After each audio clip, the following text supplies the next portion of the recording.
How you doing? How are you doing? Good, Welcome, good. welcome to the Progressive Stage. Yes, yes. All right, man. Man, you're into a lot of stuff. Yeah, keep busy. God, you stay busy. Yes, you yes. do Cafe Racer. Yep, do the magazine, yeah. And how long have you been doing Cafe Racer magazine? Going into our 9th year. We started back in late 2007 as just an idea. I had freelanced for all the big motorcycle magazines, Cycle World, Motorcyclist, helped found Super Street Bike. Had written about 13 different books on motorcycling, subcultures, motorcycle technology. And I thought, I'm tired of working for other people. I want to do my own magazine. Yeah. Well, it sounds like it's doing well. It's taken off and has been accepted, as most magazines are. Some magazines try to be too broad. Yeah. You know, they say that print media is dead, but that's not true. So I keep hearing, yeah. Yeah, you keep hearing it while you're selling magazines. Yeah. But you know, I think the real thing with that is that they don't understand their audience. They try to be too broad, try to reach too many people. Your magazine is much narrower in focus than that. It is, and people say that the day of the all-purpose, one-size-fits-all motorcycle magazine is pretty much over. Cycle World and Motorcyclist, the big titles, have sort of taken a circulation nosedive, and the magazines, that so-called niche magazines like ours, have really found an audience because, yeah, like you said, we're addressing a certain type of motorcycle, not just the entire field. Right, and now, this is an example of the types of motorcycles that your magazine is most interested in. Yes. And so, what is this? Tell us about It's funny, a lot of people stop by our booth and said, I've never seen a Triton, and they look it up on their phone and say, what's a Triton? Well, it's actually a play in words. It's the first 3 letters of Triumph and the last 3 letters of Norton. And this was coined back in England in the mid-1950s when people realized that Triumph had the most tunable, fastest motors, and Norton made the best handling frames. So it actually ended up spurring a whole genre of homemade so-called specials or custom performance bikes. There was a Tribza, a Triumph BSA, there was a Norvin, a Norton Vincent, and on and on and on. Yeah. So, but this one. So now, did you acquire this? Did you make this? We actually built this in the pages of the magazine over about 6 issues. It took about. It's amazing. Our young mechanic Blake Kelly was only 25 when he tackled this. He's a former AMA road racer, but he loves cafe bikes and antiques, and he built this in about 3 months, which is amazing. Wow. Yeah, that is. I built one back in 1994 when I was living in England, and it took me a year. So it shows the difference, yeah. And it's a 1966 Triumph Bonneville engine, a 1963 Norton Atlas featherbed frame. They call it the featherbed because it rode like a bed of feathers. It was so comfortable. But we put some modern components on it as well. The forks are from a 2005 Triumph Bonneville. The specialty brakes from Behringer of France. The rear end is also from a 2005 Bonneville, so we could use modern tires. Right. It's not terribly fast by today's standards. It'll hit about 108 maybe if you really push it. But I've learned a lot about respecting the old cafe racers because at 80 miles an hour, the thing's about to fall apart. Yeah, I was going to say, Yeah. on anything that, I'm not the youngest chicken in the house anymore. And, 80 miles an hour is plenty fast. Oh, yeah, the gas cap opens up and gas sprays you. The mirrors flop over. Oh, But yeah. it's such an accomplishment to actually have ridden a bike like this fast. You realize what it took to get to where we are today with modern superbikes. Absolutely. Well, it's a beautiful example. But your magazine's more than just about bikes. It's not just a motorcycle magazine. It's a lifestyle magazine. Talk to me a little bit about that lifestyle. Where does that reach into? Yeah, when I was in England back in the early 90s, they had a thing called the Rocker Union every Friday night on the Chelsea Bridge, separating central London and the section of Battersea. And all these old guys came up, and they've got the Elvis Presley hair and the studded black leathers from the 1950s. And you realize that people who rode motorcycles back then were called rockers because they loved early rock and roll, Chuck Berry, Bill Haley. Yeah. They were still into that. And there's still a very big scene over there that's a big part of the cafe racer thing. And it was just coincidence that as we launched the magazine, that was really taking off here in North America. There's probably now cafe racer clubs, they call them ton-up clubs, in probably every state of the union. It's amazing. Well, there was a ton-up, all the ton-up clubs kind of unofficially met up in Kentucky. Was there just a big event? Oh, what was it called?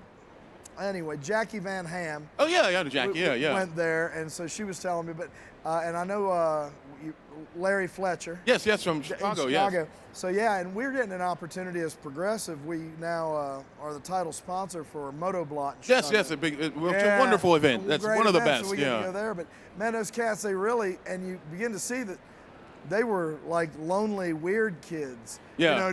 But now, you can go any place and find a ton-up club. You can find a cool cafe racer scene. Yeah. I just moved from Atlanta to Des Moines, Iowa, and was like, well, all my kind of cool friends are going to go away, but in Des Moines they got it. Oh yeah, absolutely. Yeah, it's gone everywhere. And the amazing thing about it is, it's mostly a youth movement. There's people mostly 18 to 40 who are into it, and it's amazing because when you tell that to the old school cafe racers in England, they go, "What? Americans like calf racers?" They can't believe it, and they brought a lot of energy and a lot of innovation to it. You know, you're not just seeing leaky old Triumphs and Nortons and Vincents. You're seeing people take 1970s Hondas and Kawasaki's. There's a couple in your show here today. Oh yeah. Oh, Dustin Cott did. Yeah. He does beautiful. Amazing stuff he's doing. Yeah, and it's a very hip thing with celebrities. When we started doing Cafe Racer TV for Discovery Channel for 6 seasons, Billy Joel was on the show several times. Bruce Springsteen's got a couple of these bikes. Brad Pitt's got 4 or 5 of them. It's like the niche cool thing for all the Hollywood celebrities now. So it's really catching on. Well, you got to do that. Now, you weren't born doing the magazine. Obviously, you're older than 9. First, tell me, how did you get into motorcycles? I mean, was that something that you were raised with, or did it come later? No, there's a really cool guy in our neighborhood who was a karate teacher who also rode a Harley cafe racer. Oh, really? Yeah, Emmanuel Oaks. I was like, boy, I want to be like him. So like, when I left high school, went to the Army, saved up my money, bought a Harley when I came home, and back then they were $1,500, in 1980. And I just took it from there, and I was always like all kinds of bikes.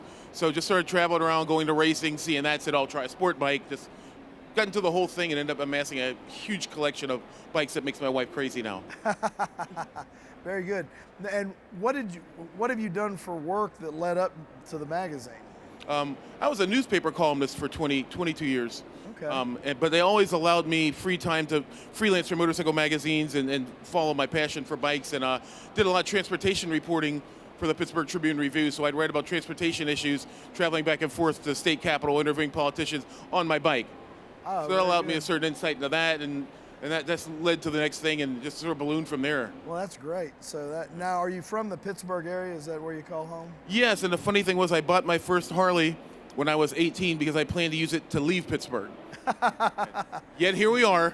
Still in Pittsburgh. Yeah. The Harley, did it break down and you just never know to leave? It broke down every day, yeah. You figured you weren't going to get far if you left. So yeah, just I made it to Cleveland, maybe. Wow, all right. Yeah. So what's next for you? I know that you had just said before we came on stage that the TV thing's on hiatus for a little bit. You're taking a little bit of a break from that. What are you getting ready to do? What's next for you on the horizon? Well, with a year off for filming for the first time in 8 years, I'm really just sort of enjoying my bikes again. Like going for long rides in the summertime and doing some track days, and we're doing a lot of building too. We build bikes through the magazine. Readers will maybe chime in and say, what would it be like if you took a BSA front end and put it on this Triumph? So we're doing a lot of that stuff. We've got 6 bikes going at the moment. Wow. We just put a 1200cc Harley Sportster motor into a Norton Featherbed frame like that with Suzuki GSXR running gear on it. Oh, wow. And, we're just about to start that next week if it gets warm enough. Can't wait to see lots to do. Yeah. Well, I would never, and I'm sure you would say the same, never complain about being able to have a career in the motorcycle industry because it's a wonderful place to work. Oh, yeah. But one of the things it can do is it can rob you of your hobby. Oh, absolutely. Absolutely. We get to see a lot of cool stuff, but we don't get to ride any of our stuff. Yeah. I'm like, my motorcycles, if they could talk, they'd curse. They're like, what, you just leaving me here? Yeah, you've got to take time, like during deadline week, you just got to say, shut the computers off, shut the phones off. Going to ride. We're going for a ride. Yeah, we're going to remind ourselves why we're doing this. Every once in a while, you have to remind yourselves. Yeah, you really got to make that time. Now, does your wife ride too? She does too. She actually manages a motorcycle franchise in Pittsburgh. She's been in the industry for 20 years, but I didn't meet her that way. She managed a dental practice back then. That's another story. Yeah, but she's into the bikes now, which is cool. That's cool. And do you have children? No children. I always say I'm the kid. You're the kid. I get to be the baby. Yeah. You're the kid, and you got motorcycles. You can't have absolutely. Children. Yeah, you don't I know. need kids. All my kids are grown now, and I love it so much because now they don't break any of my stuff. See? I know where all my tools are. And I know who's riding my motorcycle. There you go. I was going to say, do they ride the bikes? Yeah, they do, but now I know who's riding them because their buddies would come over and they'd sneak them out, and I'd be like, come on, guys, these are mine. Yeah. I'm paying the insurance on these. Yeah. So. Well, man, I tell you, you've got a great thing. You've got a booth here. Yeah, please stop by if you can. We got a couple giveaway magazines. You pick it up and learn a bit about what the cafe scene, past and present, was all about. Got any questions? No? All right. The bike's over there. Here's one. Here you go. Here's a couple. Oh, here. Can we get a microphone? Wait a second. She's got one. That's her job. If she doesn't do it, I have to fire her. She was asleep on the front pew. As far as I know, you don't ride or you don't drive a car. You haven't driven a car. You don't drive a car? I never got my car license. Yeah. I bought a bike when I was 16, and I lived in the city, so if you had to go anywhere, you walk or ride the bus. And so I tried to learn to drive a car once. I tried to learn to drive a golf cart at Mid Ohio, and I put it in a ditch. Oh my! You've never driven a car? No. That's phenomenal. Yeah. Oh man, that's good. Thanks for that question. Yeah. That's a bit of trivia right there, isn't it? God. It's fun getting a beer and groceries home on a motorcycle. Yeah, well, I've done it before. Oh, yeah, you got a backpack. Well, the way you do it is you drink all the beer and you eat all the food. You get on your motorcycle and you get it all home. There. Problem solved. I'm a mathematician guy. But it's funny, though, we work in Europe every year, and it's amazing how many people in Europe don't have cars.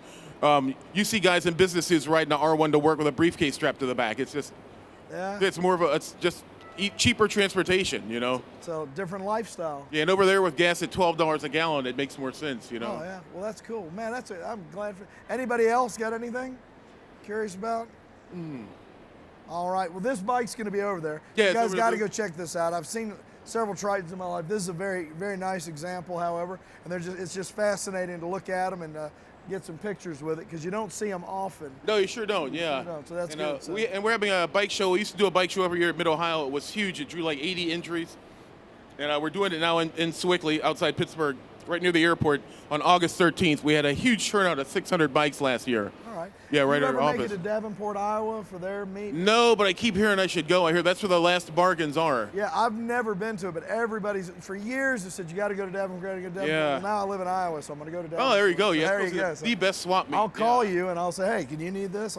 Yes, yes. You Yeah. can buy online that way. Well, Yes, sir. ladies and gentlemen, give it up, Mike Seate, giving back to the motorcycle community. Thank you so much. Appreciate it, Pat. Really appreciate your time, buddy. Oh, you want our picture in front of the bike? Absolutely.